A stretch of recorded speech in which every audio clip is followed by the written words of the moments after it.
नमस्कार साथियों, स्वागत है आप सभी का सीईसी गुरुकुल की इस योग व्याख्यान माला में। मैं डॉक्टर सत्येंद्र तंबोली। आज हमारा विषय है तनाव प्रबंधन और नादानुसंधान। आज हम जानेंगे कि कोरोना काल में जो तनाव उत्पन्न हुआ है, जो समाज में तनाव उत्पन्न हुआ है, मानव जाति के बीच में जो एक तनाव की परिस्थितियां बनी हैं और एक अलग तरह का तनाव जो है, ये पहले हम तनाव की बात जब हम करते थे तो वो जो एक व्यवसाय वर्ग था या वर्किंग क्लास थी, हम उसमें तनाव की बात करते थे। बच्चों में हमने कभी तनाव को इस तरह से नहीं देखा था। लेकिन जब से ये कोरोना काल का ये पिछला 2 साल थे, इन पिछले 2 सालों में हमने देखा कि बच्चों से लेके और एक बूढ़े व्यक्ति तक एक हमने देखा कि तनाव की एक श्रृंखला सी बन गई है और सभी को तनाव ने ग्रसित कर लिया है। तो आज हम जानेंगे कि तनाव को, पहले हम तनाव के विज्ञान को जानेंगे कि तनाव क्या है और उस तनाव को किस प्रकार से नादानुसंधान के द्वारा, नादानुसंधान की जो विधियां हैं उनको हम व्यवहारिक पक्ष से समझेंगे। नादानुसंधान को अगर आप हठ योग में पढ़ते हैं तो उसका एक फिलोसफिकल पार्ट वहां पर दिया गया है। हालांकि वहां पर उसकी व्यवहारिक विधियां भी दी गई हैं, लेकिन उसको व्यवहार में एक सामान्य व्यक्ति को किस प्रकार से उसको यूज करना चाहिए, किस प्रकार से उपयोग कर सकता है और उसका लाभ प्राप्त कर सकता है, इसको आज हम डिस्कस करेंगे। तो सबसे पहले हम तनाव के विज्ञान को जानेंगे कि तनाव क्या है। तनाव क्या है? तनाव के बारे में कहा गया है कि जब कोई व्यक्ति किसी परिस्थिति या घटना के प्रति स्वयं को असहाय महसूस करता है और उस घटना या परिस्थिति के प्रति असाधारण प्रतिक्रिया करता है तो वह व्यक्ति तनाव में होता है। अर्थात एक ऐसी सिचुएशन, जिस सिचुएशन में, जिस परिस्थिति में व्यक्ति, कोई भी व्यक्ति जब कुछ भी नहीं कर पाता, न उस परिस्थिति को बदल पाता है, न उस परिस्थिति के अनुकूल या उसके प्रतिकूल या अनुकूल कुछ भी कर पाता है, तो ऐसी परिस्थिति में कोई भी व्यक्ति तनाव में चला जाता है। अगर हम वर्तमान की बात करें, कोरोना काल की बात करें, तो कोरोना काल में ऐसी ही परिस्थितियां उत्पन्न हुई। ऐसी परिस्थितियां क्या उत्पन्न हुई? अगर हम छोटे बच्चों की बात करें तो वो स्कूल जाना सामान्य रूप से बच्चों को पसंद नहीं होता था। लेकिन इस कोरोना काल में वो घर में जब बंद हो गए, ऑनलाइन क्लासेस चलने लग गई, तो उनमें इतना ज़्यादा स्ट्रेस भर गया कि उनके अंदर चिड़चिड़ापन, उनके अंदर जो एक दूसरे के साथ लड़ाई करना, घर में जो पूरे एक बंद इन्वायरमेंट में रहकर जो उनका मानसिक स्तर था वो बहुत ज़्यादा गिरने लगा। ऐसे ही हमने बड़ों के मामले में देखा, जब जो बड़े लोग थे जो ऑफिस जाते थे, उनका वर्क फ्रॉम होम होने की वजह से क्या हुआ, अब जो ऑफिस का स्ट्रेस था, जो ऑफिस में काम करने की वजह से जो उनको स्ट्रेस होता था, अब वो ऑफिस के काम को घर में करने लग गए। तो अब वो स्ट्रेस जो ऑफिस में था वो अब घर में भी होने लगा। यानी कि ऑफिस के एनवायरनमेंट में उस ऑफिस के वातावरण में जो उनको स्ट्रेस फील होता था, अब वो उनको घर में ही बैठे बैठे वो स्ट्रेस फील होने लगा। तो उस स्ट्रेस की वजह से वो उन्होंने क्या करना शुरू कर दिया, उस स्ट्रेस का जो फ्रस्ट्रेशन था, उस स्ट्रेस की जो प्रतिक्रियाएं थी, वो उन्होंने अपने परिवार के जो और थे, चाहे वो छोटे बच्चे थे, चाहे घर में महिलाएं थी, उनके साथ उस स्ट्रेस को एक तरह से उस पे डिलीवर करना शुरू कर दिया। उस तरफ वो स्ट्रेस फैलना शुरू हुआ। उससे क्या हुआ, एक पूरे घर का इन्वायरमेंट कैसा होने लगा, जो सामान्य रूप से ऑफिस में एक स्ट्रेस होता है, वर्कलोड होता है, काम का बहुत ज़्यादा प्रेशर होता है, कई बार बहुत ज़्यादा प्रेशर में होने की वजह से हम अपने कोवर्कर के साथ लड़ाई कर बैठते हैं, उनके साथ जिरह कर बैठते हैं। तो वो ही सिचुएशन कैसी होने लग गई, वो घरों में होने लग गई। हर घर में वर्क फ्रॉम होने लगा। कई घरों में ऐसा भी हुआ कि हस्बैंड और वाइफ, पति पत्नी दोनों ही वर्क फ्रॉम होम कर रहे हैं और दोनों ही की सिचुएशन वर्क फ्रॉम होम है। बच्चा ऑनलाइन क्लासेस कर रहा है, सब अपने अपने लैपटॉप्स पर, मोबाइल्स पर काम कर रहे हैं और सभी के सब उस इन्वायरमेंट में फ्रस्ट्रेशन एक दूसरे पर निकाल रहे हैं। तो ऐसी परिस्थितियां उत्पन्न हो गई कि जिनको कि कंट्रोल करना किसी भी व्यक्ति के बस में नहीं था, क्योंकि बाहर की सिचुएशन जो थी वो ऐसी नहीं थी कि वहां पर आदमी जा सके। कोरोना फैला हुआ था, उसकी वजह से सरकार के द्वारा या मेडिकल एजेंसीज के द्वारा बाहर जाना मना कर दिया गया था, बाहर जा नहीं सकते थे। तो अब घर में ही रहकर ऑफिस का काम भी करना है, घर में ही रहकर घर का काम भी करना है और घर में ही रह के एक दूसरे के साथ कोऑर्डिनेट भी करना है। तो ऐसी परिस्थितियां बन गई जिनको कि जो लोग घर के सदस्य थे वो उनको हैंडल नहीं कर पाए। तो उसकी वजह से सब के सब घर के जितने भी परिवार के सदस्य थे सब अपने आप को स्ट्रेस फील करने लगे। तो ये जो तनाव है यही अलग अलग तरह की प्रतिक्रियाएं परिवार में, समाज में देखने को मिली। अब हम समझते हैं तनाव के प्रकार क्या हैं। सामान्य रूप से अगर हम तनाव की बात करें तो तनाव के 4 प्रकार होते हैं। सबसे पहला होता है एक यूस्ट्रेस। यूस्ट्रेस क्या होता है? ये एक तरह का स्वीकारात्मक तनाव होता है। ये एक तरह का बूस्टिंग तरह की जब हमारी लाइफ में कुछ ऐसा हो जिसमें कि हमें स्ट्रेस तो है लेकिन हम उसमें इन्वॉल्व होना चाहते हैं, उस स्ट्रेस को लेना चाहते हैं। ये कब सिचुएशन आती? मान लीजिए घर में कोई फंक्शन है, शादी का फंक्शन है, बच्चे का जन्मदिन है या और कोई भी फंक्शन है। उस फंक्शन में हम क्या होते हैं? स्ट्रेस फील करते हैं, वर्कलोड हमारे पास होता है लेकिन हम क्या हो रहे होते हैं? उस स्ट्रेस को एंजॉय कर रहे होते हैं। अगर मान लीजिए घर में किसी की शादी है तो उस शादी का वो जो फंक्शन है उसको हम क्या कर रहे हैं? हम इन्वॉल्व हैं उसमें। और अगर हम स्ट्रेस नहीं लेंगे तो हम सही से काम नहीं कर पाएंगे। अगर हम स्ट्रेस लेते हैं तो हमें मोरल हमारा अप होता है, हमें प्रेरणा मिलती है काम करने की, हमें प्रेरणा मिलती है भागने दौड़ने की, हमें प्रेरणा मिलती है जो हमारे मेहमान आए हैं उनकी आवाभगत करने की। तो ये एक तरह का स्वीकारात्मक तनाव होता है। ये कुछ देर के लिए या कुछ जब तक वो परिस्थिति बनी हुई है तब तक रहेगा, उसके बाद स्वयं ही ये जो स्ट्रेस है वो समाप्त हो जाता है।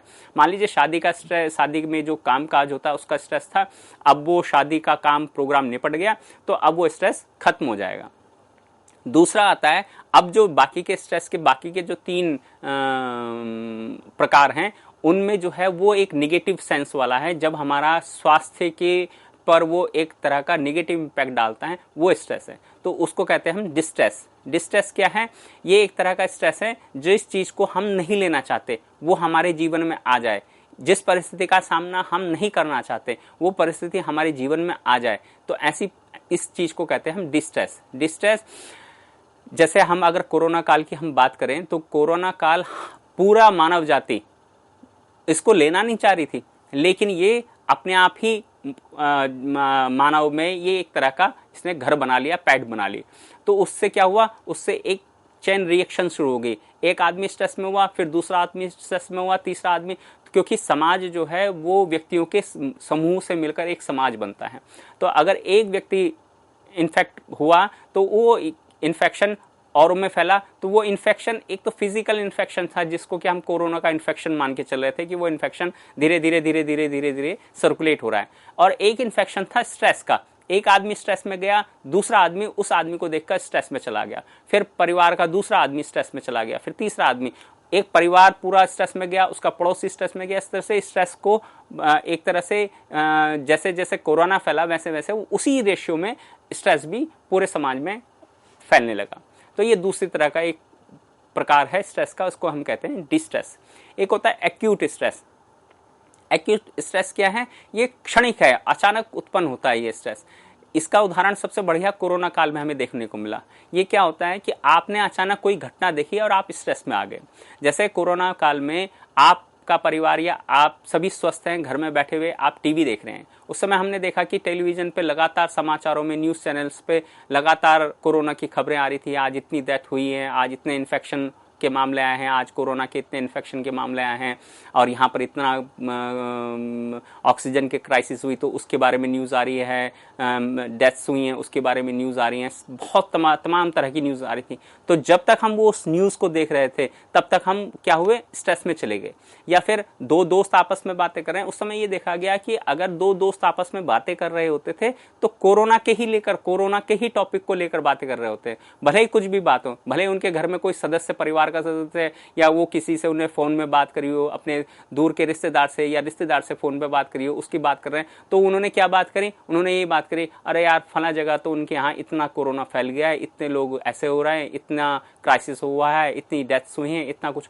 तो ये क्या है? ये एक तरह का एक्यूट स्ट्रेस है। अचानक आपके सामने वो सिचुएशन आ जाती है, आप उसमें स्ट्रेस में आ जाते हैं। तो क्या हुआ?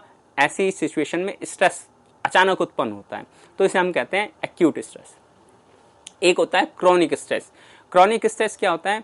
अब पिछले 2 साल से अगर हम बात करें तो ये एक बहुत लंबा समय हो गया है तो जो व्यक्ति, अगर हम केवल पर्टिकुलर कोरोना काल की हम बात करें, तो कोरोना काल में शुरू में जो व्यक्ति स्ट्रेस में था और अब तक लगातार स्ट्रेस में है, इस सिचुएशन को अभी तक भी वो हैंडल नहीं कर पा रहा है, तो ऐसे सिचुएशन को हम कह देते हैं क्रॉनिक स्ट्रेस। जैसे कोई आदमी सामान्य रूप से ऑफिस में काम करता है, उसी ऑफिस में, उसी इन्वायरमेंट में, जिसको कि वो चेंज नहीं कर सकता, उसी इन्वायरमेंट में अगर काम करना है, तो ऐसा व्यक्ति जिस स्ट्रेस में होता है उसको हम कह देते हैं क्रॉनिक स्ट्रेस, कि वो उस स्ट्रेस से कभी भी बाहर नहीं निकलता, वो हमेशा उसी माहौल में रहता है जिसमें कि उसको, जो माहौल उसे पसंद नहीं है, और उसी का हिस्सा बनकर उसमें रह रहा होता है। तो इस ऐसे मामले को हम कह देते हैं क्रॉनिक स्ट्रेस। आगे अगर हम बात करें तनाव, जो स्ट्रेस है, उसके कारक क्या हैं, तो इसके 5 मुख्य कारक हैं। पहला है शारीरिक, दूसरा है आर्थिक, तीसरा है नैतिक, चौथा है पारिवारिक और 5वां है सामाजिक। सबसे पहले हम बात करते हैं शारीरिक कारक की।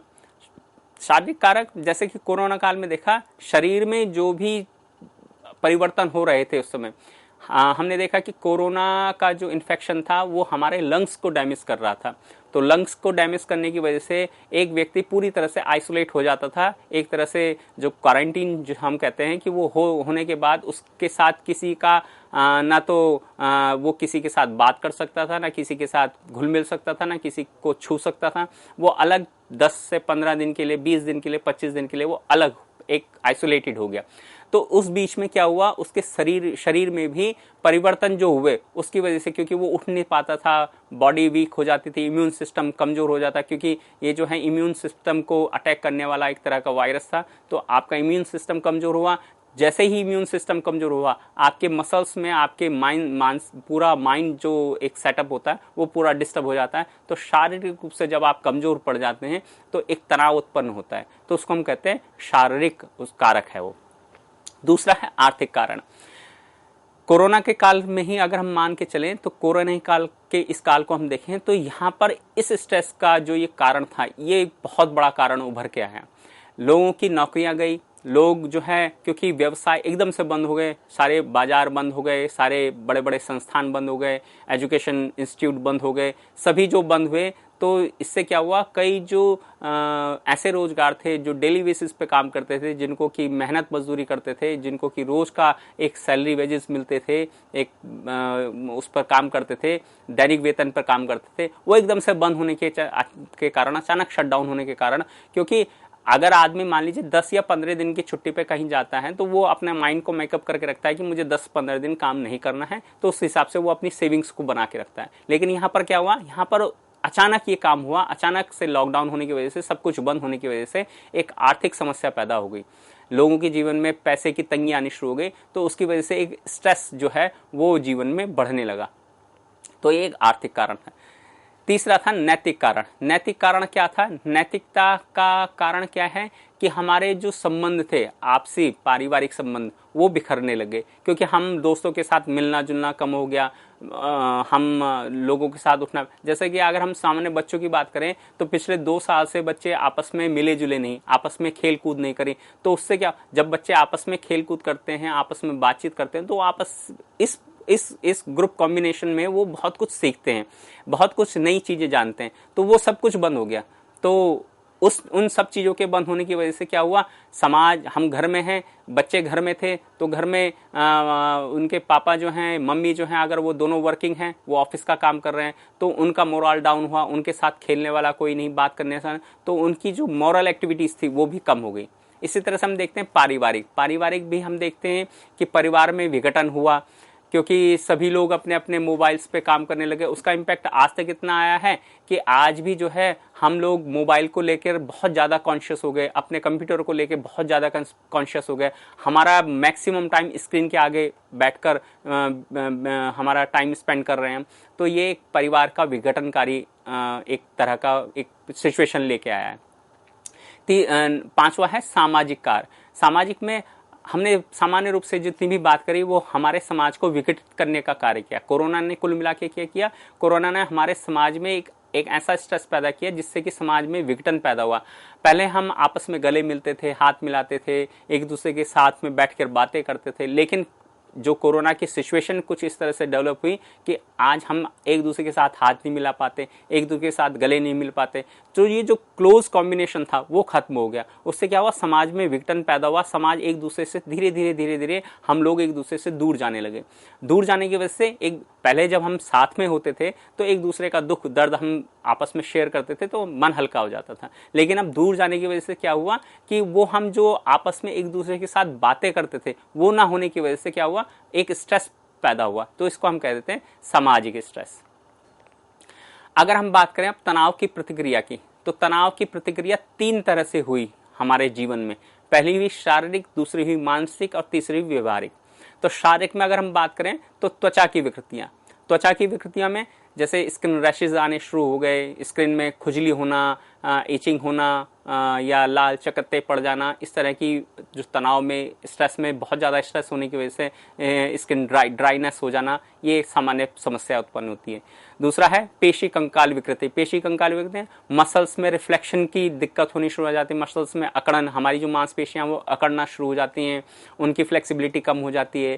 कंकाल में हमारे जो स्केलेटल सिस्टम है उसमें हमारे जॉइंट्स हैं उनका मूवमेंट कम हो जाता है, उनमें पेन होना शुरू हो जाता है जब हम स्ट्रेस में होते हैं।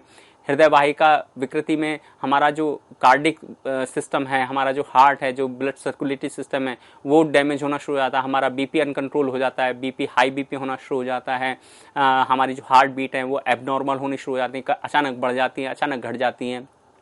नेक्स्ट है आमाशय आंत्र विकृति। आमाशय, हमारा डाइजेस्टिव सिस्टम कमजोर पड़ जाता है। जब हम स्ट्रेस में होता है हमारा डाइजेस्टिव सिस्टम कमजोर पड़ जाता है, हम कुछ खाते हैं, भूख नहीं लगती, कई बार हम स्ट्रेस में बहुत ज़्यादा खाना शुरू कर देते हैं, कई बार हमें इंडाइजेशन की प्रॉब्लम हो जाती है। अगली है जनन और मूत्र संबंधी विकृतियाँ, जैसे कि जो रिप्रोडक्टरी हमारा सिस्टम है वो सही से हम सही से उसको हम फंक्शनिंग में नहीं ला पाते, हमारा यूरिनल प्रॉब्लम आनी शुरू हो जाती हैं, सेक्सुअल लाइफ डैमेज होनी शुरू हो जाती है। अंतःस्रावी ग्रंथियों में विकृति आनी शुरू हो जाती है। जो हार्मोनल, जिनको हम इम्बैलेंस कहते हैं, हार्मोनल इम्बैलेंस होना शुरू हो जाता है। बहुत ज़्यादा स्ट्रेस में जो है एड्रेनालिन निकलना शुरू हो जाता है, बहुत ज़्यादा कार्टिसोल निकलना शुरू हो जाता है, उसकी वजह से तरह तरह की जो शारीरिक विकृतियाँ वो उत्पन्न होती हैं। दूसरा है मानसिक में क्या होता है, स्नायु विकार, हमारा नर्वस सिस्टम, नर्वस ब्रेकडाउन होना शुरू हो जाता है। अचानक जो है हमारे हाथ से कोई चीज़ छूट जाती है, हम किसी चीज़ को होल्ड नहीं कर पा रहे हैं, हमारे हाथ पैरों में कंपन शुरू हो जाता है बहुत ज़्यादा जब स्ट्रेस होता है। दूसरा होता है संवेगिक, जैसे क्रोध, अचानक चिड़चिड़ापन, उग्रता, ईर्ष्या, ये सारे भाव आने शुरू हो जाते हैं। जब हम बहुत ज़्यादा स्ट्रेस में होते हैं तो हमें गुस्सा भी बहुत जल्दी आता है, हम चिड़चिड़ हो जाते हैं, छोटी छोटी बातों में हम एक दूसरे के साथ लड़ना शुरू कर देते हैं, छोटी छोटी बातों में हम अचानक बेचैन हो जाते हैं, अचानक हमें क्रोध आता है, हमारे एक अंदर जेलेसी का भावना आती है, ईर्ष्या की भावना आती है। ये मानसिक रूप से ये स्ट्रेस जो है हमें डैमेज करता है। एक होता है व्यवहारिक में अतार्किक व्यवहार हो जाना शुरू हो जाता है, मतलब इनलॉजिकल बातें, जो स्ट्रेस में होता है व्यक्ति वो इनलॉजिकल बातें करना शुरू कर देता है। दूसरा हिंसात्मक व्यवहार हो जाता है, एग्रेशन वाली बातें करता है, लड़ाई झगड़े वाली बातें करता है। जो उसका कार्यस्थल है, जो उसका एक वर्किंग स्पेस है, उसमें वो अपने साथियों के साथ उनकी सामंजस्य नहीं बैठा पाता, उनके साथ अच्छी तरह से काम नहीं कर पाता और आपसी समझ कम हो जाती है, दूसरे को समझना नहीं चाहता। तो ये सारी चीज़ें स्ट्रेस में होती हैं जो कि हमने कोरोना काल में देखी। अगला अब आता है हमारा मुख्य बिंदु, जिसपे कि हम जानना चाहते हैं कि नादानुसंधान के द्वारा हम तनाव का किस प्रकार से प्रबंधन करें, किस तरह से हम नादानुसंधान के द्वारा हम अपने तनाव को घटा सकते हैं। नादानुसंधान एक ऐसी तरकीब है जिसमें कि हम अनाहत नाद को सुनने की हम कोशिश करते हैं। तो इसको हम समझते हैं। तो सबसे पहले हम समझेंगे नाद का मस्तिष्क पर क्या प्रभाव पड़ता है, फिर नाद का तनाव पर क्या प्रभाव पड़ता है, फिर हम समझेंगे कि नादानुसंधान की व्यवहारिक विधियां, 2 व्यवहारिक विधियों का हम यहाँ पर समझेंगे, अनाहत नाद विधि और आहत नाद विधि और अनाहत नाद विधि। तो सबसे पहले हम बात करते हैं नाद का मस्तिष्क पर क्या प्रभाव पड़ता है।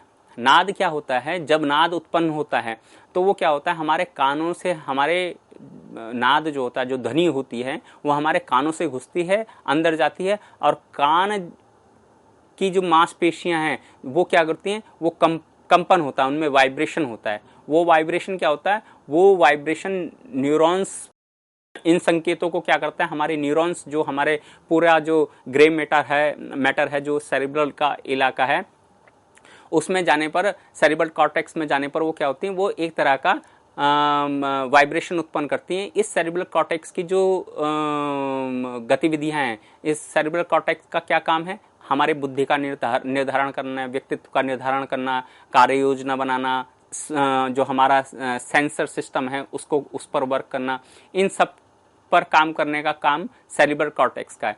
तो जब हमारे कानों में वो नाद गूंजता है तो सेरिब्रल कॉर्टेक्स एक्टिव हो जाता है। उसकी वजह से क्या होता है, हम अच्छा फील करना शुरू कर देते हैं, हमें फील गुड वाली सिचुएशन हमारे जीवन में आनी शुरू हो जाती है।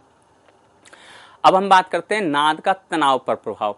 ये एक साइंटिफिक बहुत बड़ा एक तरह का, इसमें रिसर्चेज हैं, बहुत सारे रिसर्चेज हैं, आप उसको जान सकते हैं, समझ सकते हैं कि जब हम नाद का श्रवण करते हैं यानी कि नाद को सुनते हैं तो हमारे शरीर में एक हार्मोन होता है कार्टिसोल, जिसको हम कहते हैं स्ट्रेस हार्मोन।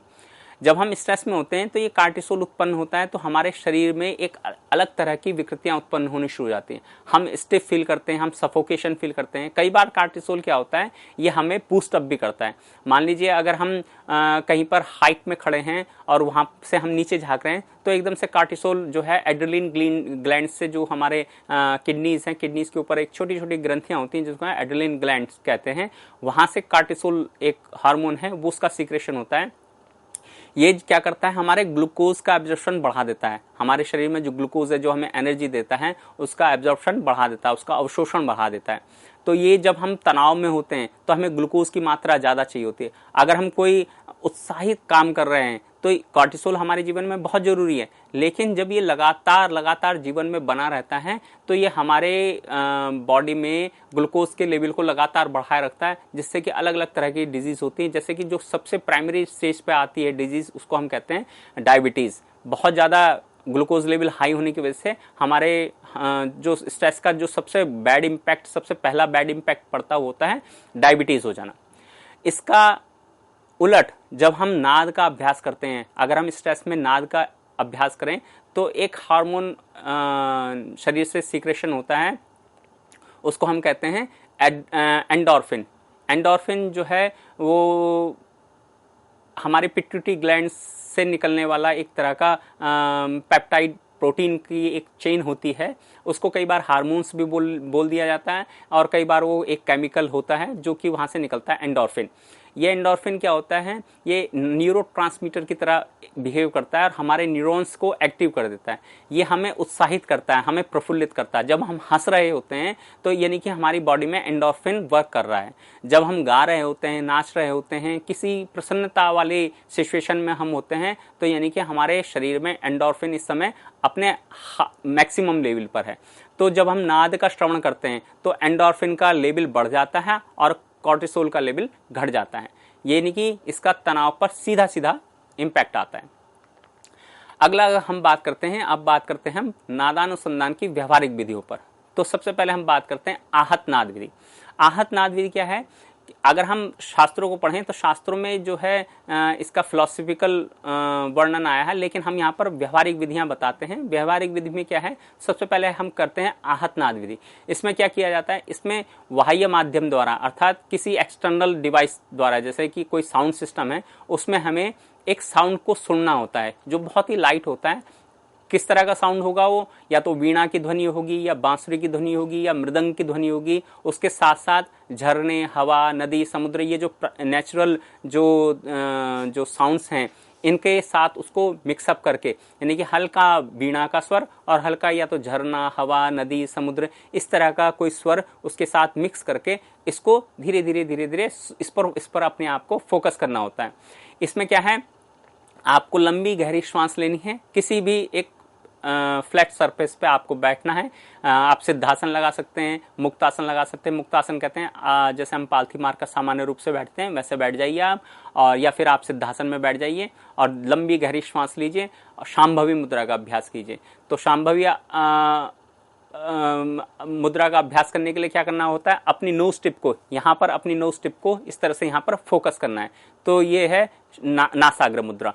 या तो नासाग्र मुद्रा कीजिए आप, या शांभवी मुद्रा। तो शांभवी मुद्रा में आपको क्या करना है, अपनी आईब्रोज पे, ये जो बीच का हिस्सा है, इस पर आपको कंसंट्रेट करना है इस तरह से, और कमरे में थोड़ा सा अंधेरा होना चाहिए, कमरे में बहुत ज़्यादा ब्राइट लाइट नहीं होनी चाहिए, अंधेरा होना चाहिए, हल्का सा पीछे से जो है वीणा का और साथ में कुछ प्राकृतिक ध्वनियों का साउंड चलता रहे और आप उस पर अपने आप को फोकस करें। लंबा गहरा सांस लेना है, लंबा गहरा सांस छोड़ना है।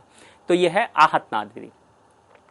अगर हम बात करें अब अनाहत नाद विधि की, तो अनाहत नाद विधि में पहले चरण में हमें, इसमें 2 चरण में हम काम करते हैं, जिसमें पहले चरण में हमें क्या करना है, पहले चरण में हमें वही आहत नाद विधि का प्रयोग करना है। दूसरे चरण में हम क्या करते हैं, दूसरे चरण में आने के लिए हमें जो बाह्य माध्यम है, जो साउंड सिस्टम हमने यूज किया था नाद को सुनने का, उसे हमें हटा देना है। अब उसका यूज हमें नहीं करना है, लेकिन उस साउंड को हमें याद रखना है, उसको हमें रिमेंबर, बार बार बार बार बार बार उसकी स्मृति में उसको अपने याद करते रहना है।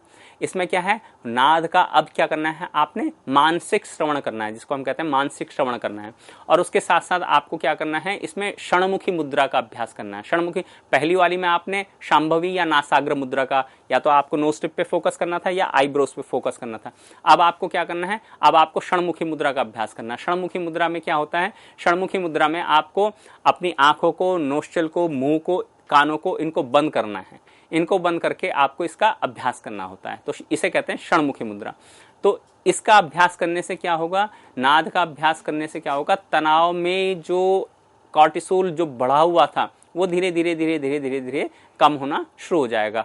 नाद का श्रवण करने से क्या होगा, एंडोर्फिन बढ़ेगा। एंडोर्फिन बढ़ेगा तो आपका प्लेजर जो है, जो आपकी जो एक तरह का जिसको हम कहते हैं हैप्पी हार्मोन, वो बढ़ेगा, तो आपको खुशी मिलेगी।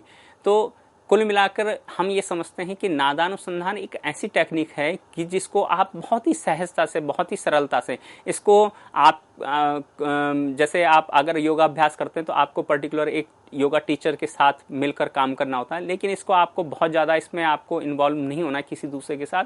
आप केवल म्यूजिक सिस्टम का यूज करना है और अपने आईक्यू का इस्तेमाल करते हुए आपको धीरे धीरे धीरे धीरे धीरे धीरे इसका अभ्यास करना है। ये एक ऐसी प्रक्रिया है जो आपके स्ट्रेस को तात्कालिक रूप से ही काम करना शुरू कर देगी। ऐसा नहीं है कि आपको 10 या 15 दिन आपको काम करना है इस पर, तब जाके इम्पैक्ट डालेगा। आप अगर आज से ही अभ्यास करना शुरू कर देते हैं तनाव के समय में, अगर आप स्ट्रेस में हैं और आज से ही आप अगर इसका इस्तेमाल कर देते हैं, तो अभी से ही जैसे ही आप इसका प्रयोग करेंगे या इसका अभ्यास करना शुरू करेंगे, उसी समय से ही आप देखेंगे कि आपका स्ट्रेस लेवल धीरे धीरे धीरे धीरे कम होना शुरू करेगा। अगर इसका नियमित अभ्यास करेंगे तो अगर आप स्ट्रेस में हैं, डीप स्ट्रेस में हैं, तो धीरे धीरे, जिसको हम क्रॉनिक स्ट्रेस कहते हैं, अगर आप क्रॉनिक स्ट्रेस को फेस कर रहे हैं तो ये स्ट्रेस आपका धीरे धीरे धीरे धीरे इस नादानुसंधान की प्रक्रिया को अगर लंबे समय तक यूज करेंगे तो धीरे धीरे वो खत्म हो जाएगा। और फिर आगे फ्यूचर में आप ऐसी सिचुएशन में आ जाएंगे कि आप स्ट्रेस को बहुत अच्छी तरह से हैंडल कर सकते हैं। तो आशा करते हैं कि आज का टॉपिक आपको आपके जीवन में आपके स्ट्रेस को कम करने के लिए बहुत ज़्यादा मूल्यवान होगा। आज की परिस्थिति में आपके लिए ये बहुत ही अनुकूल है। इसका अभ्यास कीजिए। आपका जीवन मंगलमय हो। धन्यवाद।